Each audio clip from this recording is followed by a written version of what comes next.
Okay, hi, and welcome to this week's Mind to Tell writing tip. Our purpose here is to guide you to your own strength as a writer and a creative, one small writing exercise at a time.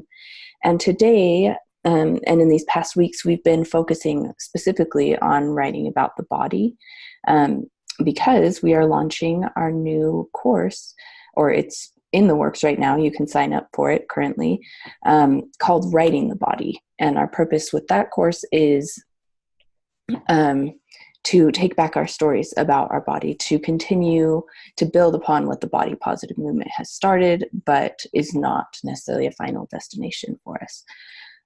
So this week, we are writing about something that I personally have had a lot of experience with, and as I've done book readings and book events, a lot of people, this subject has come up, and it's what do you write or what do you do when you feel like the body has betrayed you? And this happens in many different ways.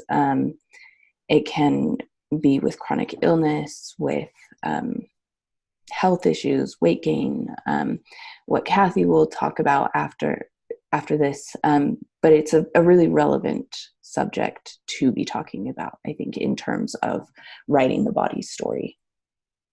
Yeah, like you said, I mean, there's so many ways where this comes up where we want our bodies to do something and they do something else, usually in a way that's painful or uncomfortable or just not in the plan. And in my case, the first time I had a miscarriage, it felt like it just came out of nowhere. It was not what I was expecting. It was not the plan. And it was a much more intense experience than I ever could have expected.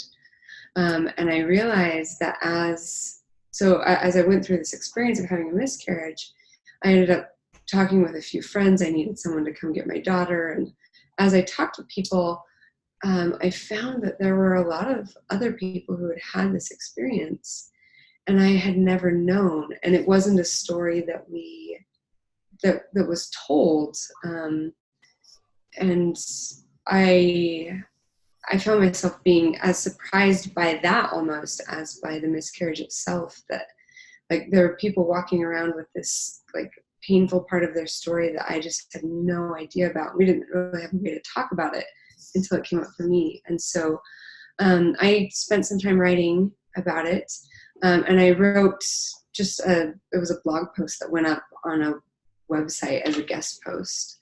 And it ended up being really useful to me to kind of make meaning out of that experience, because when you have a baby, you have all the meaning. You have the baby there, you have a name, you have there are all these sort of rituals we walk through, but there was nothing for that experience. There wasn't anything that said, okay, this is what you do now. And so writing became an opportunity for me to say,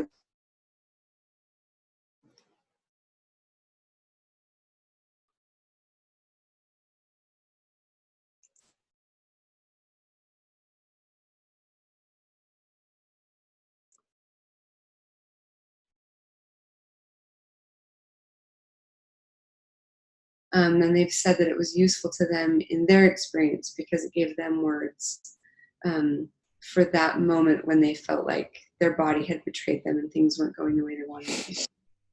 Great. Yeah, thank you. And so for the exercise that we want to give you this week, it's a simple one and a short one, and it makes me think of, we've quoted several times Nancy Meyers here, but she is just such a beautiful writer, particularly about the body. And one thing she mentions is we always say, I have a body. Like it's kind of this other separate thing from us.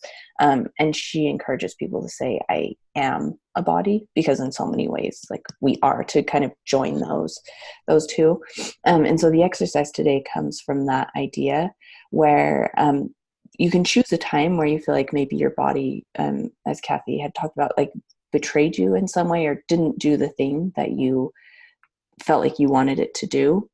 And instead of writing about that experience from kind of an outside perspective, take 5 minutes and try writing about that experience specifically from the body's perspective, and make yourself kind of the make the I voice in that piece of writing the body.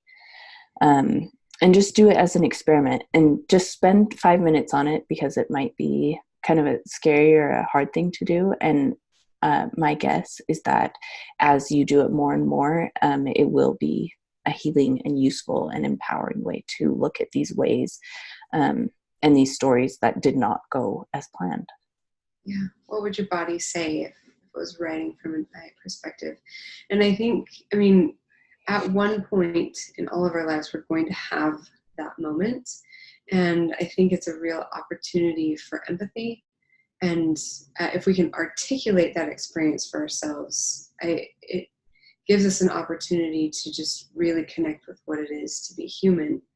So we'll leave you with this quote from Roxane Gay, who said, "Living in my body has expanded my empathy for other people and the truths of their bodies.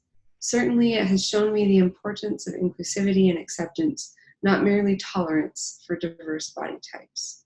So I know it's a tricky thing to write about those things that are challenging or difficult or not what you wanted.